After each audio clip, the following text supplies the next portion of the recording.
नमस्कार. पत्रकार हेमंत सुशीला श्रीराम जोशी. विशेषतः लोकसभा निवडणुकीनंतर विधानसभा निवडणुकांच्या तोंडावर किंवा विधानसभा निवडणुकांविषयी जे मी लिहित होतो, सांगत होतो, त्यावर अनेक माझे थट्टा करायचे, टर उडवायचे, मला वेड्यात काढायचे. त्यांना मी जे काय सांगत असे, बोलत असे ते खोटं वाटायचं. पण पुढे नेमकं तेच घडलं. काल परवा निकाल बाहेर आले आणि आज फडणवीस मुख्यमंत्री पदाची शपथ घेत असताना मी जे लिहित होतो तेच घडलं आहे. तेच नेमकं सत्य आहे. कोणाची भीडभाड न बाळगता सुपारी घेत जे पत्रकारिता करतात किंवा आपल्या वाहिन्या चालवतात तेच तोंडावर पडतात. माझ्यासारख्याला कोणीही विकत घेऊ शकत नाही आणि घाबरवू शकत नाही. आणि कुठलीही जातपात, कुठलाही जातीय भेद किंवा अमुक याला घाबरायचं ही असल्या कुठल्याही चिंता माझ्या मनाला कधी शिवत नाही. त्यामुळे नेमकं सत्य काय तेवढंच मी सांगून मोकळा होतो. आणि जे घडलं त्यामुळे या दिवसामध्ये राज्यातून सतत अभिनंदनाचे फोन येत आहेत, मेसेजेस येत आहेत. मी माझ्यावर खुश आहे. कधीतरी खोलीत एकटाच उभा राहतो आणि जागच्या जागी आनंदानं उंच उड्या मारतो. पण मित्रांनो, तुम्हाला हे माहितीच नाही की फडणवीसांच्या बाबतीमध्ये जे आपण घडवून आणलं किंवा केलं, हा काही माझा पहिला प्रयोग नव्हता. यापूर्वी देखील शरद पवारांच्या मुख्यमंत्री काळामध्ये मी फार मोठं काम केलं आहे. तेव्हा तर वयाने अगदीच लहान होतो, 30शीतला होतो. त्यानंतर सुधाकरराव आता हयात नाहीत, पण त्यांना मुख्यमंत्री करताना मी कोणती मुख्य भूमिका निभावली हे त्यांचे भाऊ ते मनोहर नाईक तुम्हाला जसंच्या तसं सांगतील. त्यामुळे हा प्रकार नवीन नाही. हे अनेकदा माझ्या हातून घडतं. अमुक एखादा नेता मुख्यमंत्री घडविताना, वाढविताना किंवा त्याला त्या पदावरून खाली खेचताना पत्रकारांनी फक्त लढायचं असतं.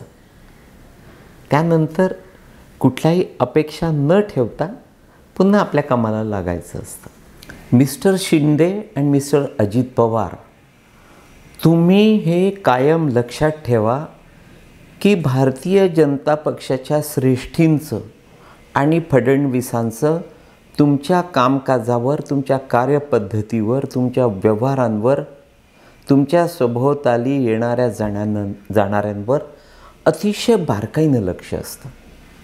कारण जेथे संसार सटकले तेथे भारतीय जनता पक्षाच्या मनातून तुम्ही उतरले हे नक्की आहे.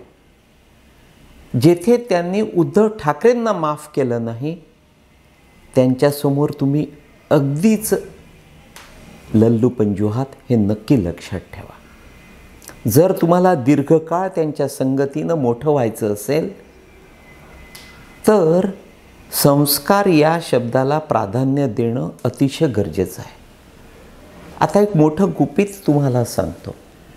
वास्तविक पुढल्या वेळी एकनाथ शिंदे हेच मुख्यमंत्री व्हावेत असा विचार भारतीय जनता पक्षाच्या श्रेष्ठींच्या मनात होता आणि त्याला स्वतः फडणवीसांचा दुजोरा होता.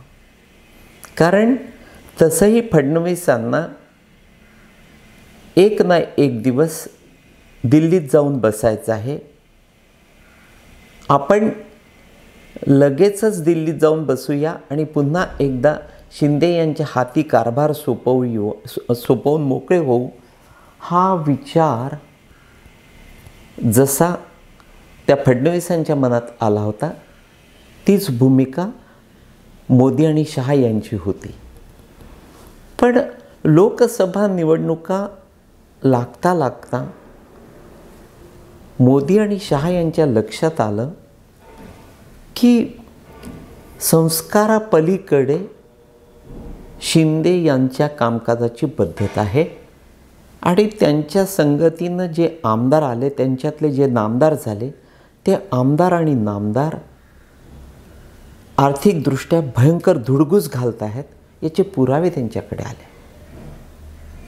तेथून ते अस्वस्थ झाले, कारण चुकीचा संदेश भारतीय जनता पक्षाच्या बाबतीमध्ये राज्यात जाता कामा नये यावर त्यांचा कटाक्ष असतो.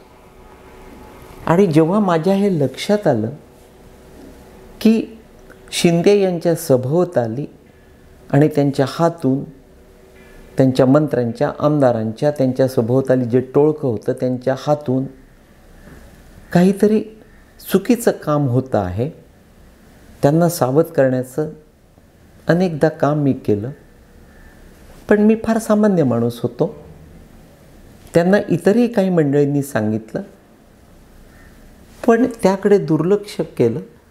आणि मला असं वाटतं की शिंदे यांचा तो नाईलाज असावा, कारण जर संगतीनं आलेल्या आमदारांना, नामदारांना त्यांनी डोक्यावर घेऊन ते बसले नसते, तर त्यांनी ज्या पद्धतीनं, त्या आमदार नामदारांनी ज्या पद्धतीनं त्या उद्धव ठाकरे यांच्याकडे पाठ फिरवली होती, तोच धोका ते प्रसंगी एकनाथ शिंदे यांना देखील देऊन मोकळे झाले असते.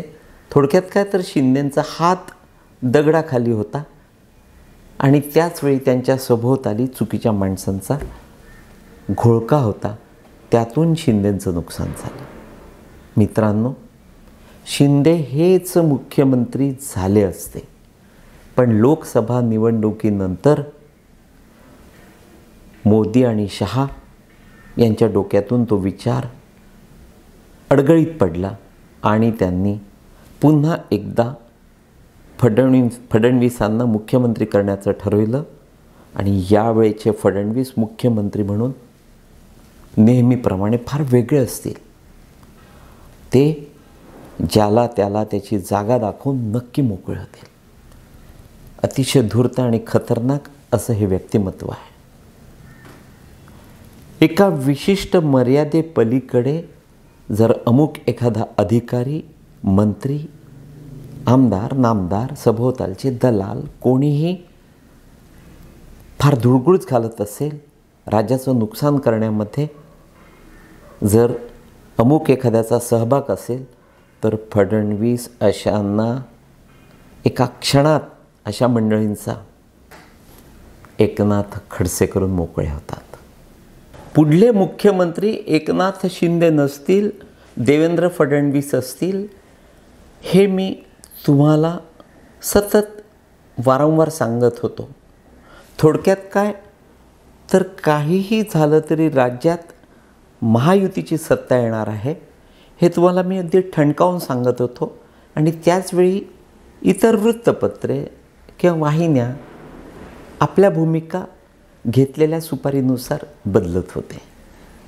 मित्रांनो, आज एकनाथ शिंदे मुख्यमंत्री नसतील म्हणून एका डोळ्यामध्ये नक्कीच मोठं दुःख आहे, दुसऱ्या डोळ्यात फडणवीस मुख्यमंत्री होत आहेत म्हणून आनंद आहे.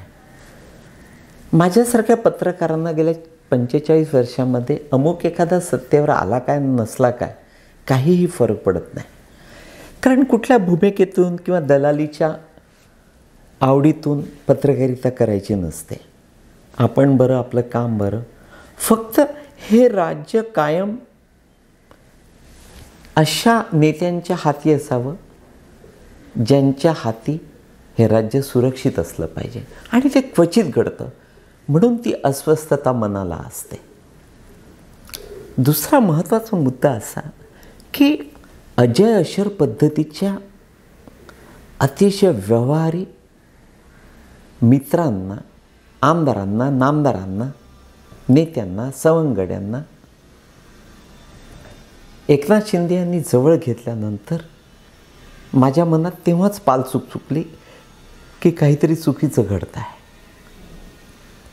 हा असामान्य नेता सारं काही चांगलं करतो आहे, पण त्याची भूमिका, त्याची या सवंगड्यांच्या बाबतीतली भूमिका चुकते आहे. आणखी एका मुद्द्यावर माझा जिथे संशय होता तो मात्र नक्की चुकीचा ठरवला किंवा ठरल्या गेला. ती भूमिका होती खासदार डॉक्टर श्रीकांत शिंदे यांच्याबाबतची. कारण एकनाथ शिंदे मुख्यमंत्री होण्यापूर्वी इतर नेत्यांची मुलं अनेकदा जशी उर्मट, उद्धट, वात्रट, करप्ट असतात, नाही म्हणायला श्रीकांत शिंदे यांच्या बाबतीत देखील तो तसाच गैरसमज पसरवला गेला होता.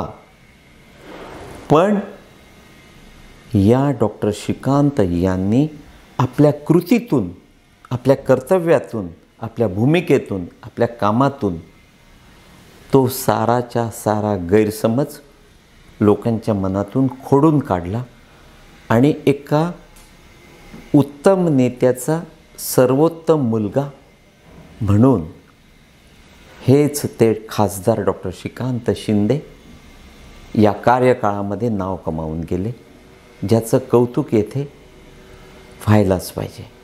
अर्थात जेव्हा केव्हा मी एकनाथजी, डॉक्टर श्रीकांत किंवा त्यांच्या सभोवतालच्या काही सुसंस्कृत मंडळींना या अशा पद्धतीच्या बदमाशांना दूर ठेवा म्हणून सांगत असे, तेव्हा हेमंत जोशी उगाचच लुडबुड करतो आहे, त्याला काहीतरी हवं असावं या भूमिकेतून माझ्याकडे दुर्लक्ष केल्या जायचं. अर्थात त्याचा ना खेद होता ना खंत होती. पण एकनाथ शिंदे चुकतायत त्याचं वाईट वाटत होतं. यातून ते नक्की मोठं नुकसान करवून घेणार आहेत त्याचं वाईट वाटत होतं. नेमकं तेच घडलं जे घडायला नको होतं.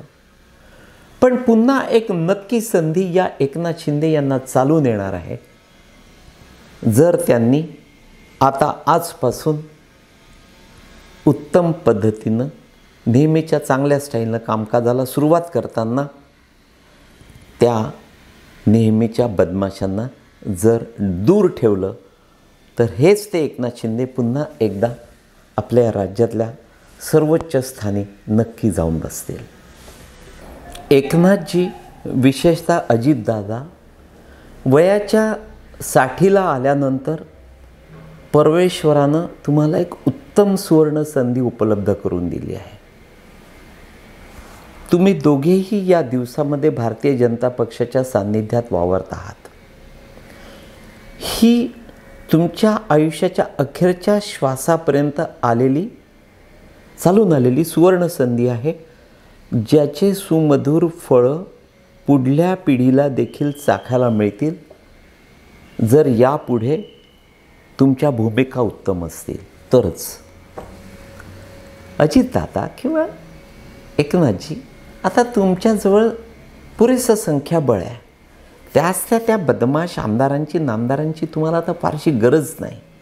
त्यांना पायाशी ठेवा जे बदमाश आहेत, नीच आहेत, हलकट आहेत, भ्रष्ट आहेत. नव्यांना, चांगल्या लोकांना संधी द्या आणि ज्यांना सत्तेमध्ये सहभागी करून घ्याल त्यांना देखील वॉर्निंग द्यायला हवी की आपल्या साऱ्यांवर भारतीय जनता पक्षाच्या श्रेष्ठींची, नेत्यांची, फडणवीसांची अतिशय बारीक नजर असते.